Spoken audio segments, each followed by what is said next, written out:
আমির আমিরের যে এই মানে যেটা এক্স হ্যান্ডেলের যে পোস্টটা এটি হ্যাক করে এই পোস্টটা দেয়া হয়েছে যা বলেই দিচ্ছি। তাহলে প্রশ্ন, হ্যাক কে করলো, মানে কারা করলো? জামায়াতের আমির কিন্তু ইঙ্গিত দিয়েছে, মনে এটা কিন্তু খুব স্পষ্ট। মিছিল বিএনপি থেকেই বের করা হয়েছে, ছাত্রদল বের করেছে হই হই করে। উনি কিন্তু স্পষ্ট যেটা করেছেন সেটি হচ্ছে তারাই এটি করেছে। এর আগে কিন্তু মানে সহকারী সেক্রেটারি জেনারেল এটাও বলেছেন জামায়াতের যে যারা এটি চেয়েছে, যারা মিছিল করেছে তারাই এটা করেছে। আপনারা কিভাবে দায় এড়াবেন? দেখেন, বিএনপির একজন লেখক আপনি চিনেন নিশ্চয়ই, একে ওয়াহিদুজ্জামান, উনি লিখেছেন ওই এক্স অ্যাকাউন্টটিতে প্রো এক্স সাবেক টুইট ডেক ব্যবহার করে কয়েকজন অ্যাডমিন যোগ করা ছিল। ৩, ওই সকল অ্যাডমিনের মধ্য থেকে একজন অ্যাডমিন জামাতের আমিরের ওই এক্স অ্যাকাউন্ট থেকে লেখাটি পোস্ট করেছিলেন। ৪, প্রো সাবস্ক্রিপশন থাকা এক্স অ্যাকাউন্ট হ্যাক করা অত্যন্ত কঠিন কাজ, আর হ্যাক হয়ে গেলে সেটা উদ্ধার করাও সময় সাপেক্ষ ব্যাপার। ৫, জামায়াতে ইসলামীর উচিত ছিল ভুল স্বীকার করে ক্ষমা চাওয়া, সেটা না করে তারা অ্যাকাউন্ট হ্যাকিংয়ের আজগুবি হাস্যকর তথ্য বাজারে নিয়ে এসেছে। এই যে অ্যাকাউন্টটা কতক্ষণ লাগে অ্যাকাউন্ট হ্যাক থেকে তুলতে, অ্যাকাউন্ট হ্যাক হয়েছিল কিনা, আমি কিন্তু আমার দলের একজন নেতার বরাত দিয়ে আমি আপনাকে কথাটা বললাম।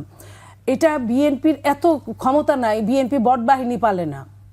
যারা আইটি সেক্টরে কারি টাকা ঢালছে, হাজার লক্ষ লক্ষ হাজার হাজার সিম তারা এক্সট্রা ইউজ করছে, যাকে তাকে আপনার সাইবার বুলিং এর শিকার করছে, যেটা যা ইচ্ছা তাই করছে এই সাইবারের মধ্যে। তারা যদি এই কথা বলে তাহলে ভূতের মুখে রাম নামের মতোই শোনায় আপনার। এইটা আমরা মনে করি যে এইটা উনি এক কথায় স্বীকার করলেই হতো যে ভুল মানুষেরই হয় এইখানে, যে উনি ওই কথাটা বলতে চান নাই বা লিখতে চান নাই।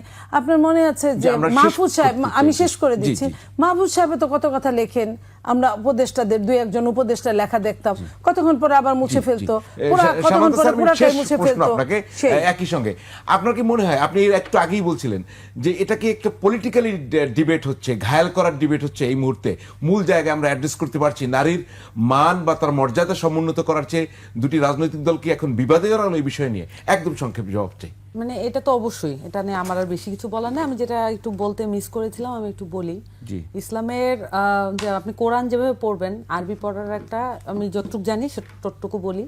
প্রত্যেকটা আরবি ওয়ার্ডের মূল রুট আছে, আরবি রুট আছে। সো যে শব্দটা, আমি যদি ভুল করে না থাকি, আপা যে আয়াতটা মানে রিসাইট করেছেন, সেখানে কওয়ামুন তো মূল রুটটা হচ্ছে কাফ ওয়াও মিম। তাহলে কাফ ওয়াও মিম, এই মূল রুট থেকে কিন্তু অসংখ্য শব্দ এসেছে। আপনি যখন মূল রুটের শব্দটা জানবেন, তখন হচ্ছে আপনি ওই শব্দের সঠিক মিনিং এটা আপনি বুঝতে পারবেন।